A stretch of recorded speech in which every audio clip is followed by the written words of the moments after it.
So, here at DC with Ed. Ed, can you tell me a little about yourself and where you're from? Yeah, I'm from Scotland, playing for Team Scotland in the 9th Age ETC this year. And I am part of the 9th Age as the head of background, and I've been an ETC chairman this year as well, so busy year. Yes, there's a lot of stuff to talk about. So, first off, tell me about your team. How do you pick your team?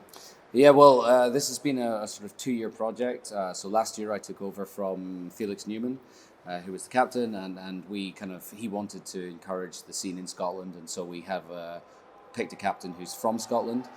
And so then we've moved on to trying to find as many players as possible who are based in Scotland and play in Scotland. So this year we have 5 players, all from Scotland and playing in Scotland, with 3 people who've all been part of Team Scotland in the past. And so the idea is just to build up a culture of people who are either in Scotland or playing as part of Scotland. And rather than just finding any mercenaries, we want to have a good kind of Scottish culture in the team. So it's been great. Yeah, it's been a real really good time this year. Yeah. So, how do you pick which army you're going to use? So this year it was very much based on what people were familiar with and what they wanted to play. We didn't really set any hard limits. We didn't say no elves. We didn't say you have to be one of these armies. Next year we might try and work as a team, but it's not going to be outright dictating what people bring. It's always going to be a process of finding something that they're comfortable with because, no one wants to play for a whole year with an army that they don't like, and I'd rather have happy players than unhappy players. So yeah, next year we might try and do something interesting with team construction. We'll see what happens. Okay. What about the pairings? Do you do something specific for how you do the pairings? Yeah, so we spent a bit of time building up a spreadsheet. So everyone has to put in their data. Obviously, the spreadsheet's only as good as the data, and that means we have quite a lot of probably wrong information, or we just play better players and they win. Doesn't matter, if we have a green matchup, but we split matches into reds, ambers, and greens, and then during the pairing process we eliminate as many reds as we can first, and then get as many greens as we can second. So generally we try and avoid the worst matchups. There's no throwing someone under the bus to get more good matchups. It's always get rid of the reds first. Yeah. Again, just because we'd rather have people having good games and doing their best for the team. So and we spent a bit of time building a nice spreadsheet that does it all for us. So. Okay, it's a little advanced.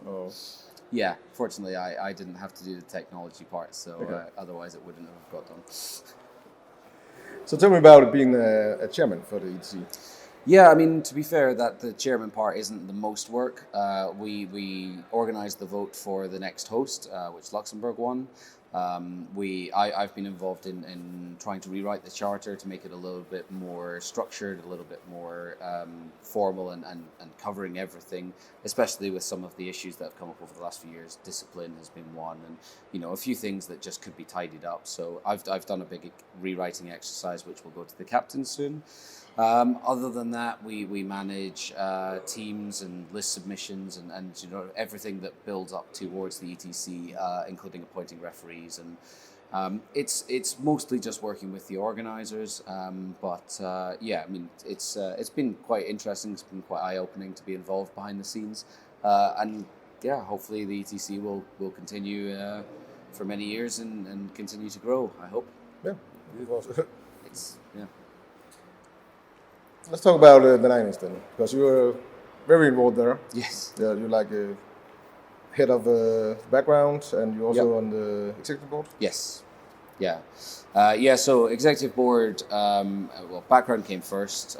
Joined the background team, 4 years ago now, I think. And that was it was run by Pip Hamilton. So I got involved in starting to write stories and starting to help. Designed the setting, and then became head of background when Pip moved to America. So since then, we've been working as a team to sort of gradually build up unique background for each of the 16 factions of the game, which means taking a bit of time and giving them their own unique feel, something that still feels familiar to players that have played them before, but it will be different in many ways. and we'll move them in a different direction so that they have their own unique identity that fits with the overall setting.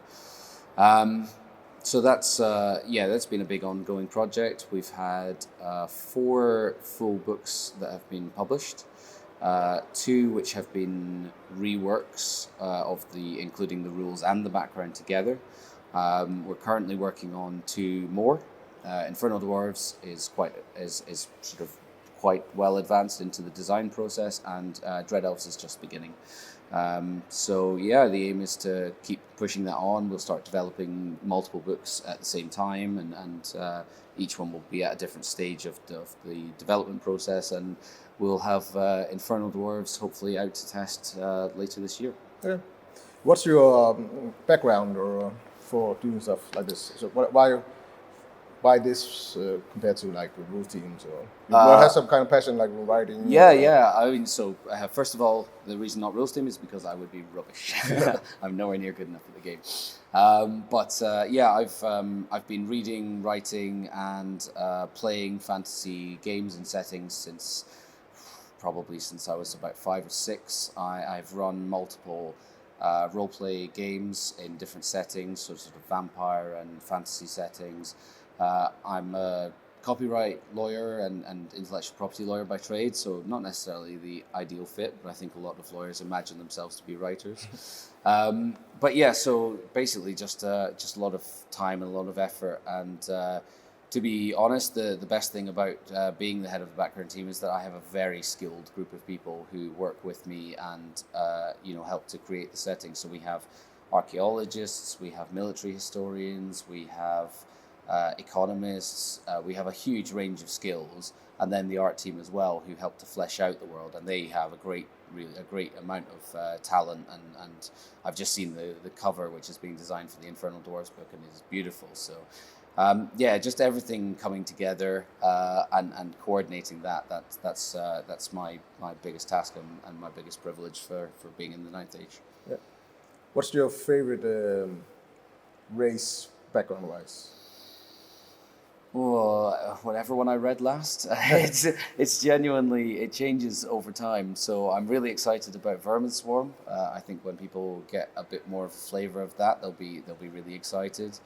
I've enjoyed Demons. I know people find it complicated with so many new rules and new names to learn, but I think they kind of really represent a new take on the background that there's so much variety in what a demon is and what it can be and how it comes into the world. So that's been really exciting to see that in a full book. Orcs and Goblins, because that's what I'm playing this weekend, this competition, and I've always loved them. So that would be my next question: which army you would like to play? I love to play Orcs and Goblins. Yeah. I always come back to it. It's silly, it's fun. Ridiculous things will happen during the course of a game. That's probably my kind of go-to. I'm looking forward to starting some new projects, though. I'm looking forward to trying some elves. Highborn elves, I think, or ogres will be one of my 2 next ones. I aim for Highborn elves because it'll be more different, and I'd like to build up some new skills. I'm looking forward to that. Could tell me a little about the executive board, maybe? What kind of work do you do there? Ideally, as little as possible, because the less we're doing, the more other people are able to do, and we don't have to get involved and we don't have to step in. So really, a lot of the time we're here to sort of try and set an overall direction and try and give people guidance on how to keep moving forward. But ultimately, there are so many talented people on the project that we really want to enable them and empower them to do their work. So the rules team, have their mandate. They know what they're doing. The new army design teams, once they're put together, they're given direction and they know how to go. And then a lot of it is really just managing things that are unexpected, things that come up that no one has planned for, or interactions that are problematic. And then we aim to smooth things over and avoid any fires, basically. We're firefighting a lot of it. So, other than that, we hold regular meetings about issues and about the structure and direction. Obviously working with the expectations of the founders to try and keep the game moving forward and hopefully keep it growing. Yeah. How many people are working at the 4 or? Yes, so there are 4 executive board members at the moment. We have myself, we have Mr. Owl, who's a very experienced lawyer based in America. We have Mr. Gobbo, who's also at the ETC. I don't know if you've done an interview with him yet, No. but he's here. So he's now a bachelor in psychology, as he told us last night. So yeah, he's been heavily involved in HR all the way through the project, and is very good at people management. And then we also have Grimbold Blackhammer, his title on the forum. He works for a big firm in the US, and he's also very experienced in terms of HR. And I think that those 2 guys with their management skills and their experience is probably the best thing that they bring to us. Yeah. Do you have anything you want to add? No, I think I've probably rabbited on about most things now. I think just hopefully people will keep enjoying the work that we're doing, both in the project and with the background team, and keep an eye out for Infernal Dwarves when they come out. And also Orc Olympics will be released soon, so keep an eye out for that. What's that? It's a little mini game set based on sort of traditions, or traditional games of feats of strength and skill, and but a specifically orc themed mini game. A little bit of background, a little bit of insight into orcs and goblins, but mostly just a way to have fun with a handful of models. And a few of guys have put together a small team that have put this together. So hopefully it's something that people will have a laugh with and keep people tided over until the next book comes out. Yeah. Well, thanks Great. for talking to me. Thanks for very much, the Ken. work you have done for the 9As. Thanks very much. You too. Cool. Thanks.